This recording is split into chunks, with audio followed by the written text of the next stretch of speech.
Hi guys, आपण पाहत आहोत इयत्ता 7वी स्कॉलरशिप मॅथ्स आणि मॅथमधला आपला सध्याचा एक्सरसाइज चालू आहे मित्रांनो 17.3 आणि तो आधारलेला आहे प्रॉपर्टीज ऑफ ट्रायंगल या लेसनवर. आतापर्यंत आपण 17.2 17.1 आणि प्रॉपर्टीज ऑफ ट्रायंगलचे काही जे गुणधर्म आहेत ते आपण आपल्या व्हिडिओमध्ये पाहिलेले आहेत. पाहिले नसतील तर पाहून घ्या. चला तर सुरू करूया आपला हा व्हिडिओ. आणि व्हिडिओ आवडल्यास मात्र लाईक करायला आणि सबस्क्राईब करायला विसरू नका मित्रांनो. बघा, फर्स्ट क्वेश्चन काय आहे? Triangle ABC congruent triangle EDF. Which of the following statement is false? There are two triangles are there. There is no need, but let's see what they actually asked you. These two are the triangles. This is suppose this is A, B and C आणि E, D, F. लक्ष मित्रांनो, हे दोन triangle congruent आहेत, बरोबर, एकरूप आहेत ते एकमेकांशी. म्हणजेच त्यांच्या बाजू, संलग्नित बाजू आणि संलग्नित कोन हे कसे असतात? एकरूप असतात. म्हणजे हा कोन एकरूप असणार, हा कोन आणि हा कोन एकरूप असणार, हा कोन आणि हा कोन एकरूप असणार. याची ही बाजू ए बी तर याची ई डी ही बाजू, याची ए सी तर याची ई एफ, बरोबर. सॉरी, इथं ई डी एफ राहिलं आपलं, ई डी एफ आहे की नाही. आणि इथे बाजू बी सी तर याची बाजू डी एफ. ह्या कशा राहणार आहे? सारख्या राहणार आहे. लक्षामध्ये एकरूप असतात त्या. तर मी यातलं कोणती जोडी चुकीची आहे ते बघायची आपल्याला. बघा, length A C, A C कुठे? A C equal to length E F म्हणजे ए सी आणि एफ संलग्नित बाजू आहे, त्यामुळे हे दोन्ही पण हे बरोबर आहे. आपल्याला फॉल्स पाहिजे. बघा, या ठिकाणी प्रश्न नीट पाहून घ्यायचा मित्रांनो. फॉल्स विचारले, फॉल्सच सांगायचं आहे आपल्याला, दुसरं सांगायची गरज नाही या ठिकाणी. बघा, लेंथ आपलं अँगल बी कॉन्ग्रुएंट अँगल डी. बघा, बी आणि डी हा संलग्नित कोन आहे, बरोबर, त्यामुळे हे पण जोडी बरोबर आहे या ठिकाणी. आता measurement of angle A C B. Where is A C B? A C B congruent angle E F D. Okay. आता हे पण या ठिकाणी बघा, ए सी बी म्हणजे सी हा अँगल दिलेला आहे, मग याचा कॉन्ग्रुएंट अँगल काय? एफ ए दिला का त्याने? ई एफ डी, बरोबर आहे. म्हणजे याचा कॉन्ग्रुएंट अँगल एफ, सीचा कॉन्ग्रुएंट एफ, म्हणजे पण बरोबर आहे. मग सेगमेंट ए बी. आता बघा, सेगमेंट ए बी इथं आहे आणि सेगमेंट डी एफ इथे बघा या ठिकाणी. हे बघा, आता हे डी एफ आहे आणि हे ए बी आहे, ते दोन्ही हे कॉन्ग्रुएंट आहे म्हणते. हे बरोबर आहे का? नाही या ठिकाणी मित्रांनो. कॉन्ग्रुएंट जर दोन कोन असतील, दोन त्रिकोण असतील तर त्यांच्या संलग्नित बाजू ह्या सारख्या असतात. ते तुम्हाला मी सांगितले आताच. ओके. पर्याय क्रमांक 4 उत्तर आहे मित्रांनो. याचं फिगर काढायची गरज नाही, तुम्ही नावावरून देखील लवकर समजू शकता. पुढचा प्रश्न घ्या. प्रश्न आपल्या स्क्रीनवर आहे बघा. या ठिकाणी काय दिसते? 17.3 मधला second question. Measurement of angle A C D. बघा, ए सी डी हा जो अँगल आहे का, हा काढायचा मित्रांनो आपल्याला, बरोबर. हा काढायचा. त्यातला हाफ जो दिला आहे 20 दिलेला आहे आपल्याला. मला सांगा मित्रांनो, हे जो अँगल, जो ट्रायंगल आपल्याला दिलेला आहे ए बी सी मध्ये, in triangle A B C किती मापात असणार मित्रांनो? Triangle A B C total 180 डिग्रीचा असणार आहे टोटल, पूर्ण angle A, angle B, angle C आहे की नाही. या in triangle A B C मधला अँगल ए हा 45 दिलेला मित्रांनो, ऑलरेडी गिव्हन आहे. ओके, दिसतंय तुम्हाला तिथं वर. हां, अँगल बी काय दिलेला मित्रांनो? 90 डिग्री दिसतो. बरं, अँगल सी माहिती आहे का आपल्याला? काढायचा आहे, म्हणजे हाफ दिला आहे पण तो बाकीचा काढायचा आहे नाही. मग तिन्ही कोणांच्या मापांची बेरीज किती असते मित्रांनो? 180. मग मला सांगा, angle A plus angle B plus angle C is equal to 180. आपल्याला दोन माहिती आहेत, 45 आणि 90. अँगल सी माहीत नाही, तो सी असं ॲज इट इज लिहूया 180. इतकी स्टेप बाय स्टेप जायची गरज नाही, तुम्ही डायरेक्ट आन्सर लिहू शकता. आता अँगल सी बरोबर काय मित्रांनो? 180 मायनस हे किती आहे? 135. मग अँगल सी म्हणजे किती मिळालं आपल्याला? 45 मित्रांनो. किती? 45 डिग्री. पण हा 45 जो अँगल सी मिळाला आहे तो ए बी सी किंवा ए सी बी आहे, तो हा पूर्ण अँगल मिळाला आपल्याला 45. जर हा पूर्ण 45 असेल मित्रांनो तर आपल्याला हा 20 दिला आहे, मग उरलेला किती असणार आहे? मग बघा, रिमेनिंग अँगल मग काय? अँगल बघा, A C D is equal to 25 degree. किती? 25. डायरेक्ट काढला आपण आन्सर, बरोबर. हा पूर्ण जर 45 असेल मित्रांनो, बघा दिसतंय तुम्हाला, हा पूर्ण जर 45 असेल, त्यातला 20 दिला आहे, उरला किती मग? 25. तो आन्सर किती मग? 25. काय त्याने विचारलं काय? ए सी डी हा रिमेनिंग विचारला होता. मग टोटल जर 45 असेल हा तर 20 गेला, 25 राहिला. बरोबर, हे आपलं उत्तर आहे या ठिकाणी. आता पुढचा प्रश्न बघा. काही नाही, इथे जागेवर उत्तर आहे त्यामुळे आपण एकेच पानावर 2 घेतले मित्रांनो. सेगमेंट AC बघा, segment AC and segment BC both are congruent. Okay, ह्या जर साईड जर कॉन्ग्रुएंट असतील तर मित्रांनो याच्या समोरचे जे कोण आहे याच्या समोरचा हा कोण, याच्या समोरचा हा कोण, हे कसे असणारे, सारखे असणारे मित्रांनो. त्यात पुन्हा एक हिंट दिली आपल्याला बघा. जर एक्सटेरियर अँगल जर 130 डिग्रीचा असेल तर त्या एक्सटेरियर अँगलच्या समोरचे दोन्ही कोण सारख्या मापाचे असतात. बरोबर, दोन्ही कोण सारख्या मापाचे असते. पण हे कसं करणार तुम्हाला, मला सांगा. मग 130 आणि हा इकडे आतमधला, हे दोन्ही मिळून काय लिनियर पेअर मित्रांनो. ही जर 130 असेल तर उरलेला किती असणार आहे, 50. कारण की लिनियर पेअरची बेरीज किती असते मित्रांनो, 180. मग ह्या याच्यातलं आपल्याला हे 50 कळाला. मग 130मधून जर हे 50 गेले किती राहिले, 130 राहिले. कारण की एक्सटेरियर अँगलची जेवढी बेरीज असते तेवढीच इकडच्यांची बेरीज असते. पण हे दोन्ही कशी आहेत मित्रांनो, कॉन्ग्रुएंटचे आहेत, सारखे आहेत, मापाचे आहेत. म्हणून यांची पुढ करायची 65. गणित करायची गरज नाही. लक्षामध्ये या ठिकाणी यांचं आपल्याला 65 मिळालं, याचं 65 मिळालं. आता बघा याच्या व्हर्टिकल अपोजिट अँगल कोणता आहे, येणे 65च्या. बघा असं जर धरलं आपण, ही रेषा जर अशी पुढे लांबवली ती व्हर्टिकल अपोजिट रेषा होते. बरोबर आहे की नाही. आणि ही तर ऑलरेडी इकडे गेलेलीच आहे. हे 2 पॅरल लाईन, समजा 2 पॅरल लाईनला ही व्हर्टिकल गेलेली अपोजिट साईड. तर मग इथं मग व्हर्टिकल अपोजिट अँगल तयार होतं. मग NB काय होईल, 65 डिग्री होईल. काय होईल, 65 डिग्री. यामुळे काही कुठल्याही प्रकारचं असं कॅल्क्युलेशन करत बसत गरज पडत नाही या ठिकाणी. मग अँगल एन जो आला तो किती आला, 65 डिग्री. आपण पुन्हा एकदा बघूया. बघा मित्रांनो, ह्या ठिकाणी ही जी हे दोन्ही व्हॅल्यू आल्या कशामुळे आल्या, एक्सटेरियर अँगल 130 डिग्रीचा आहे. तर त्या एक्सटेरियर अँगलच्या समोरचे दोन्ही कोण सारख्याच मापांचे असतात. आणि ऑलरेडी यांनी दिलेले ही बाजू आणि ही बाजू कॉन्ग्रुएंट आहे. म्हणजेच याच्या समोरचे दोन्ही कोण कसे असणारे, सारखे. तर हे सारखे आहेत पण ते किती मापाचे असतील, 130चं डिवायडेशन केलं 65 लगेच उत्तर मिळतं आपल्याला. मग त्याबरोबर आपण लिनियर पेअरवरून हे 50 याचा पण अँगल काढला, हा 180 - 130 50. का लिनियर पेअरची बेरीज असते 180. बघा 50 आणि 130 180 होतात की नाही, त्यावरून हे काढलं. मग यावरून आपल्याला हे पूर्ण ट्रायंगल कळाला.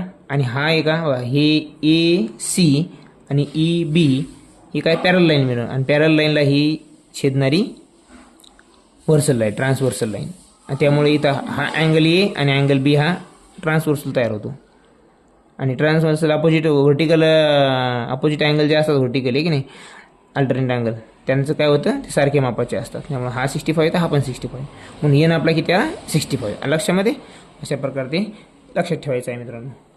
आता पुढचा प्रश्न बघूया आपण.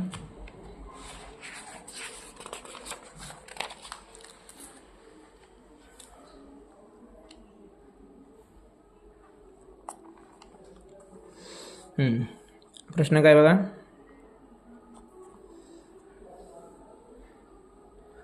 Where is the orthocentre of a right angle triangle located. Orthocentre बघा, मला सांगा मित्रांनो, राईट अँगल ट्रायंगल काय, where is the orthocentre of right angle triangle. आता राईट अँगल ट्रायंगलच काढूया आपण. आता हा राईट अँगल ट्रायंगल आहे मित्रांनो. ओके, प्रश्न बरोबर आहे का बघूया आपण एकदा.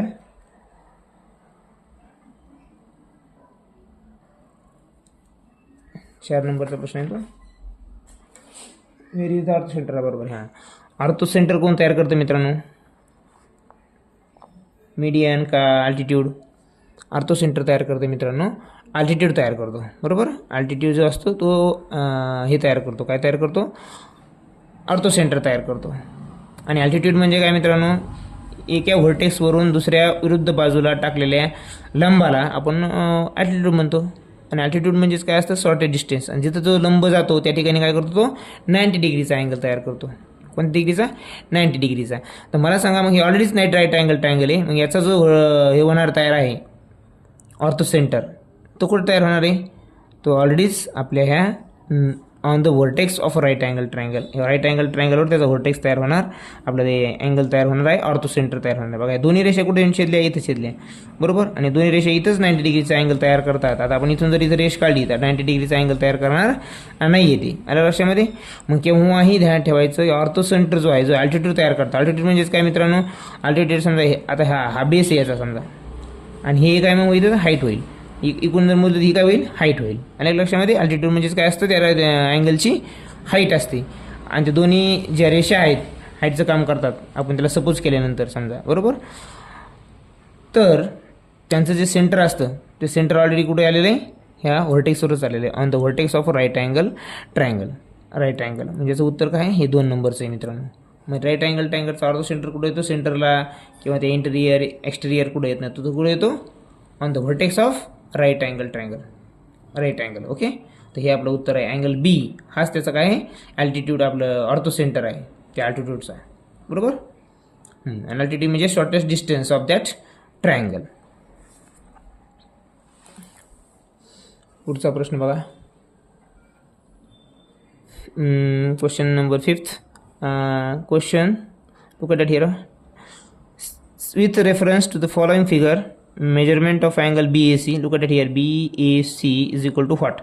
We have to find out this figure, this value of that angle BAC is equal to what?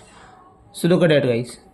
या ठिकाणी काय दिले त्याने आपल्याला, ही ट्रायंगल AEC याच्यामध्ये ह्या 2 बाजू आहेत, ई आणि EC, या सारख्याच मापाच्या आहेत मित्रांनो, कॉन्ग्रुएंट आहेत. मग ह्या दोन्ही जर सारखे असतील मित्रांनो तर यांच्या समोरासमोरील कोण देखील कसे असणार आहेत, सारखेच असणार आहेत. लक्षामध्ये आता बघूया कसं काढायचं आन्सर. तर बघा हे 70 आहे मित्रांनो, बरोबर. आता 70, हे जर 70 असेल तर दोन्ही काय आहेत मित्रांनो, रेषीय जोडीतील कोण येतं, हा 70, तर हा किती असणार आहे मग 110 उरलेला. 180 मधून जर 70 गेले तर 110. मग हा जर 110 आहे मित्रांनो, कळते का, हे जर 110 असेल तर हे दोन्ही उरलेल्या अँगलची बेरीज किती असणार आहे, 70. कारण 180 मधून, कारण त्रिकोणाच्या तिन्ही कोणांच्या मापाची बेरीज असते 180. आता 180 मधून 110 गेले खाली उरले 70.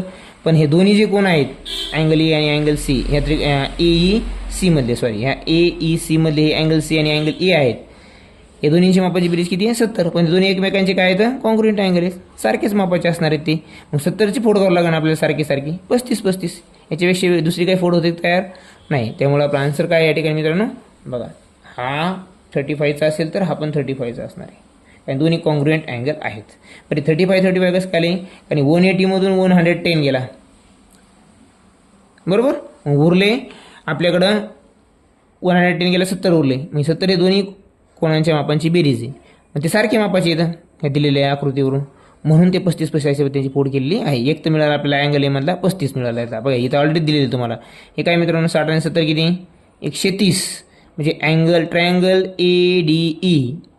ADE मधला डी आणि ई जर 130 असतील दोन्ही मिळून, तर उरला किती, 180 मधला 50. हे 50 घ्यायचं मित्रांनो, बरोबर.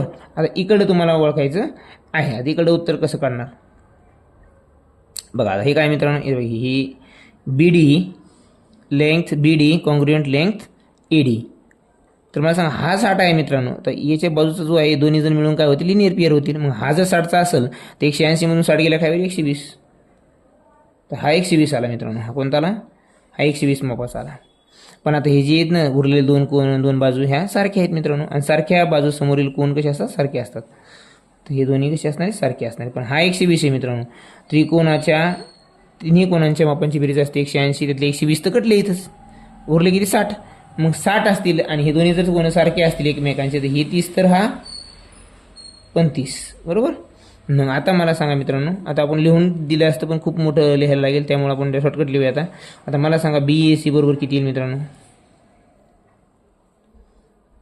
30 अधिक 50 अधिक 35 बरोबर किती आले मित्रांनो,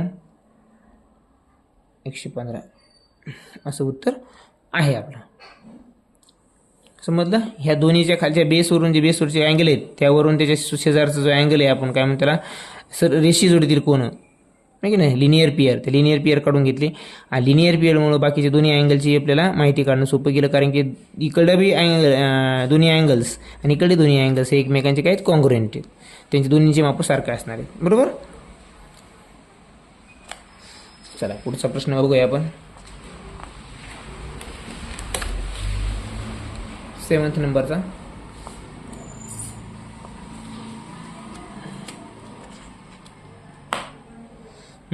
सेवन्थ नंबरचा क्वेश्चन ॲज इट इज आहे, सारखाच आहे, ते सारखा सेम वरच्या सारखाच, थोडा बदल असेल यामध्ये. बघूया या ठिकाणी आपला एक प्रश्न राहिला का मित्रांनो बहुतेक यामधला पाठीमागचा 6 नंबरचा क्वेश्चन राहिला आहे का? हां या ठिकाणचा एक प्रश्न राहिला मित्रांनो 6 नंबरचा अँगल बी राहिला आपल्या या ठिकाणी. अँगल बी पण काढायचा 6 नंबरचा. आता अँगल बी कोणता आहे? हाय angle B is equal to तिथं ऑलरेडी दिलेलं आहे मित्रांनो. आता याच्यावर तुम्ही कोणत्या अँगलचं माप सांगू शकता? Angle B is equal to 30 degree. किती हा? 30 डिग्री आलेला आहे. आन्सर काय मग? 30 डिग्री. इथला कोणताही जरी अँगल त्यांनी तुम्हाला जर विचारला तुम्ही त्याची आता माहिती सांगू शकता. आता अँगल ई विचारला तुम्हाला, अँगल ई कोणता?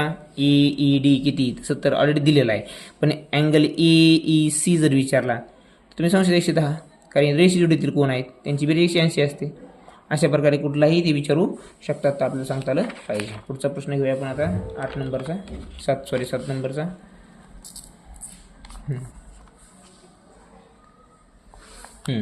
लेंथ या ठिकाणी दिलेल्या फिगरमध्ये लेंथ डी डी कुठे? ए आणि डी. लेंथ ए डी ही आणि लेंथ ए बी आणि बी डी ए डी ही आणि बी डी एकमेकांच्या कशा एकरूप येतात, कॉन्ग्रुएंट येतात की नाही? ह्या आणि ह्या कॉन्ग्रुएंट आहेत बरोबर. परत काय दिले बघा? ए ई. आता ही लेंथ आहे ए ई, ही कॉन्ग्रुएंट आहे कशाला? ई सीला. म्हणजे ही इथे बी काढून घेऊ आपण, ही आणि ही कशी आहे? सारखी आहे मित्रांनो. लक्षामध्ये ए ई आणि ई सी हे सारखे आहेत आणि ही ए डी आणि ह्या बी डी हे एकमेकांचे सारखे आहेत. त्याच आकृतीसारखी सेम फिगर आहे. यावरून आपल्याला काय काढायचं बघा? सी ए बी काढायचा. कुठे? C A B. इथं पण काय काढायचं? Measurement of angle C A B. आणि सी ए बी म्हणजेच काय मित्रांनो बघा? Measurement of angle B A D plus measurement of B A D म्हणजे कोणता? हा. पुन्हा D A E plus measurement of angle E A C. हे 3 अँगलची बेरीज म्हणजेच काय मित्रांनो? ॲडिशन म्हणजेच हे अँगल बी ए सी बरोबर. आता एक एक काढूया आपण या ठिकाणी हळूहळू. बघा हा 20 आहे. आता दोन एकरूप बाजूच्या समोरचा एक अँगल जर 20 असेल तर दुसऱ्या बाजू समोरचा अँगल पण किती असणार आहे? 20च असणार आहे, कारण ती एकरूप आहेत. कारण दोन्ही बाजू कॉन्ग्रुएंट दिलेल्या आहेत, त्याने ऑलरेडी देतानाच दिलेले आहेत. त्यामुळं काही जास्त डोकं लावायची गरज नाही. कॉन्ग्रुएंट म्हणजे एकरूप बाजू समोरील कोण देखील एकरूप असतात. मग याच्या समोरचा हा 20 असेल तर त्या ह्या बाजूच्या समोरचा तो पुढचा पण 20 असणार आहे बरोबर या ठिकाणी. पण हा आता सिम्बर आहे. कोणता आहे मित्रांनो? हा सिम्बर मापाचा आहे. म्हणजे 100 डिग्री याचं माप किती आहे? Measurement 100 degree. हा जर 100 असेल तर मित्रांनो हा किती असणार आहे? 80. लिनियर पेअर बरोबर. हे काय आहे? लिनियर पेअर आहे, म्हणून हे किती झाला? 80. तर हा 100 तर हा 80. तर मला सांगा मित्रांनो ह्या 180 जो आहे मोठा अँगल हा, या 180मधून जर हा 80 गेला तर उरला किती? 100. आणि हे मेजरमेंट ऑफ अँगल ए आणि अँगल सी एकमेकाचे कॉन्ग्रुएंट अँगल आहेत, कारण की ते दोन्ही कॉन्ग्रुएंट दिलेले आहेत. मग कॉन्ग्रुएंट साईड समोरचे कोण देखील सारखे असतात. मग 180मधून जर 80 गेले उरले 100. मग हे दोन्ही सारखे असल्यामुळं 50-50 होईल. त्यांनी डिवायडेशन काय होईल? हा 50 तर हा पण 50. लक्षामध्ये मग आपलं हे 20 मिळालं, हे 50 मिळालं बरोबर. आता बघा हा 100 माहिती आहे आपल्याला. हा किती आहे? 100 माहिती आहे. किती? हा 100. आपल्याला काढायचा काय आहे? हा बी ए सी बरोबर. आता 100 कटला, इथं 20 आणि 20 40 कटले. राहिले किती मित्रांनो? हे इकडे अँगलमध्ये बघा, ह्या ट्रायंगलमध्ये बघायचं. ह्या ठिकाणी ह्या ट्रायंगलमध्ये 20 गेले 40 झाले. मग 180मधून 40 गेले खाली 140. म्हणजे हा जो अँगल होईल डी तो एक 140 होईल बरोबर. हा 140 होईल तर हा किती राहील आतमधला? 40. मग मला सांगा मित्रांनो या खालच्या दोन ट्रायंगलची बेरीज झाली 140. मग वरला कोणता आहे? हा 40 असणार आहे बरोबर. मग काय येईल मेजरमेंट अँगल या ठिकाणी? 20 अधिक 40 अधिक 50 बरोबर 100. किती होईल ते? 110. 110 डिग्रीचा आपला काय आला? सी ए बी आला. सी ए बी हा आपल्याला 110 डिग्रीचा. हे कळलं का? आपण एका मापावरून दुसरं माप, दुसऱ्या तिसरं माप काढत गेलेलो आहोत. बघा या ठिकाणी काय होतं? 40 दिलेलं होतं आपल्याला. आपण म्हणजे काढा. मग 40च्या लिनियर पेअर काय असणार? 40चा 140. मग हा 140 आहे आणि दोन्ही हे सेम येतं, झाले 180 बरोबर.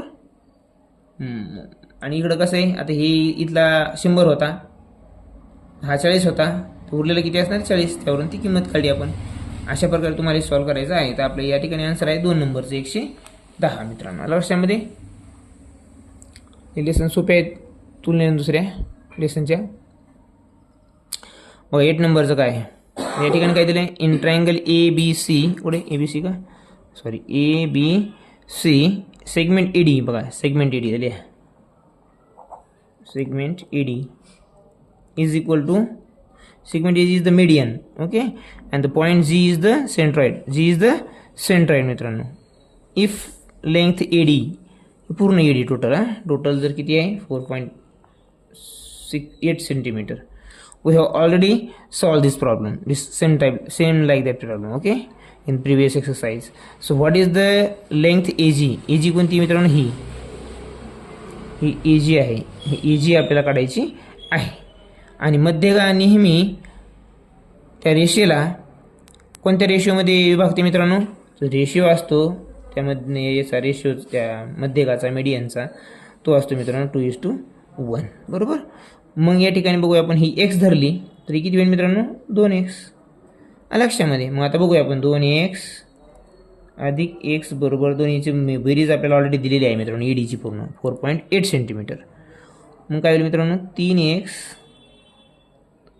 बरोबर 4.8, 3 1 3 आणि इथं x बरोबर 1.6, बरोबर. आता हे 1.6 आलं मित्रांनो एक्सची value.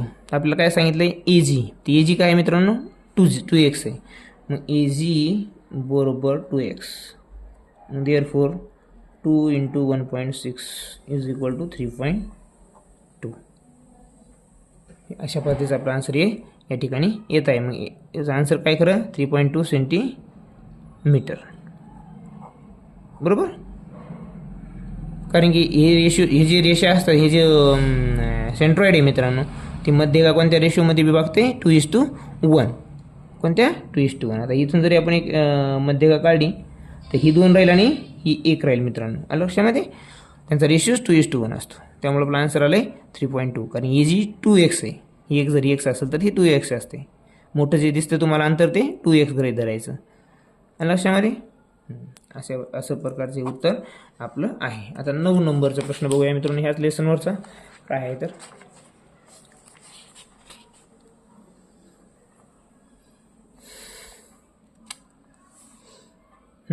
The adjacent figure shows a regular hexagon made from 6 congruent equilateral triangles. So how many pairs of congruent triangles are formed in the figure? आता या ठिकाणी मित्रांनो सर्व किती दिले ते hexagon made from 6 congruent equilateral triangle. How many points are there? 1 2 3 4 5 6. असं how many pairs of congruent triangles are formed, याच्यापासून किती एकरूप अँगल तयार होऊ शकतात. हे जर उत्तर काढायचं असेल तर आपल्याला एकूण पॉईंट किती मित्रांनो 6, त्यातून एक वजा करा की जरी 5 आणि भागिले 2 जर केले की तर आपल्याला उत्तर मिळू शकतं. मग काय येईल ते 6 पंचे 30 भागिले 2 बरोबर 15. या ठिकाणी असं उत्तर आहे, बरोबर. तर एकूण किती येतं कोण मित्रांनो सगळं याला 6, तर किती कॉन्ग्रुएंट अँगल तयार होतील 15 अँगल तयार करू शकतील, ट्रायंगल तयार करू शकतील कॉन्क्रीट असणारे. काय करायचं एकूण पॉईंट घ्यायची, त्यातून एक मायनस करायचा आणि त्यांचं मल्टिप्लिकेशन करून भागिले 2 किंवा हाफ करायचं, त्यांचे मल्टिप्लिकेशन हाफ करायचं, ते झालं आपलं उत्तर. मग या ठिकाणी उत्तर काय आहे 15, बरोबर. आता पुढचा प्रश्न आहे 10 नंबरचा. 10 नंबरचा प्रश्न काय आहे, the length of the sides are given below, find which of them will not form a triangle. आता खाली तुम्हाला काही ट्रायंगलच्या साईड दिलेल्या आहेत, त्यांची लेंथ दिलेली आहे, त्यावरून ओळखायचं की आपलं याच्यापासून कोणत्या याच्यापासून आपण ट्रायंगल तयार करू शकत नाही मित्रांनो. आता बघा 2 सेंटीमीटर, 2.5 सेंटीमीटर आणि 3.5 सेंटीमीटर. आता मला सांगा 2.2 आणि 2.2 यांची बेरीज जर केली तर याच्यापेक्षा मोठी भरते की नाही, भरते. या दोन्हींची बेरीज केली की ती याच्यापेक्षा जास्त भरते, किंवा ह्या दोन्हींची जरी केली तर याच्यापेक्षा जास्त भरते. काय ट्रायंगल कोणतं जर आपल्याकडे हे आले समजा माप आले तर आपण ट्रायंगल तयार करू शकतो की तिसरी जी बाजू आहे ती बाजू ह्या दोन्ही बाजूंच्या बेरजेपेक्षा लहानच असली पाहिजे, बरोबर. आणि दुसरी कंडिशन काय आहे मित्रांनो, कोणत्याही दोन बाजू घ्या, त्या कोणत्याही दोन बाजूंची वजाबाकी जी असेल डिफरन्स तो तिसऱ्या बाजूपेक्षा कसा पाहिजे, तो डिफरन्स आहे तो कसा पाहिजे, मोठा पाहिजे, बरोबर. तर आपण काय करू शकतो, तो ट्रायंगल काढू शकतो. मग या ठिकाणी मला सांगा मित्रांनो, इथं काय 3.3, आता इथं तर सरीकडे बघा 2 पॉईंट, दोन्हीची बेरीज केली 4.4 व्हायली, म्हणजेच काय व्हायले, याच्यापेक्षा मोठी व्हायली दोन्ही बाजूंची, म्हणजे ट्रिंगल तयार करू शकतो. पण हे दोन्ही एकत्र घ्या, 2 आणि 2.5 जर आपण एकत्र केली 4.5 व्हायला लागली, त्याच्यापेक्षा मोठी आहे. म्हणजे कोणत्याही दोन बाजूंची बेरीज ही तिसऱ्यापेक्षा मोठी झाली पाहिजे. आलटून पलटून पाहू शकता आणि पाहिजेच आहेत.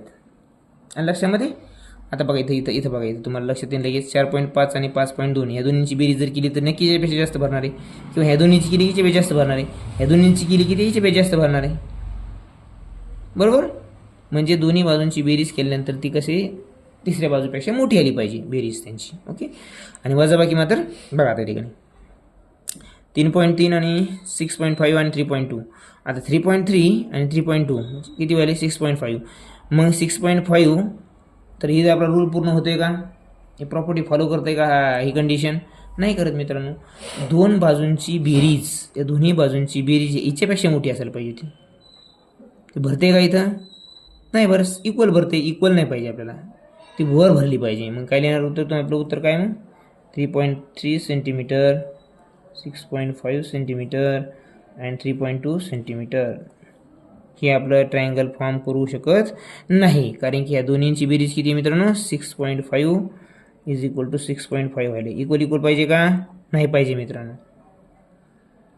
दोन बाजूंची बेरीज ही कधी बनवता बघा, मग 3.2 प्लस 3.3 हे कधी ग्रेटर पाहिजे, कोणापेक्षा, इकडल्या बाजूंपेक्षा, बरोबर. मग इथं 6.6 आहे, थर्ड बाजू पाहिजे, थर्ड बाजूपेक्षा थर्ड साईडपेक्षा मोठं पाहिजे होते, पण ते सारखं इक्वल आहे, म्हणून हे आपलं उत्तर नाही 3 नंबर्स. बाकी सगळ्यामध्ये कंडिशन ते फॉलो करते. लक्षामध्ये असे तुम्हाला बेसिकचे प्रश्न तुम्हाला कळण्यासाठी ते विचारू शकतात. तर पूर्ण व्हिडिओसाठी आणि नवीन व्हिडिओसाठी, स्कॉलरशिपच्या पूर्ण सिरीजसाठी चॅनल लाईक आणि सबस्क्राईब करायला मात्र विसरू नका.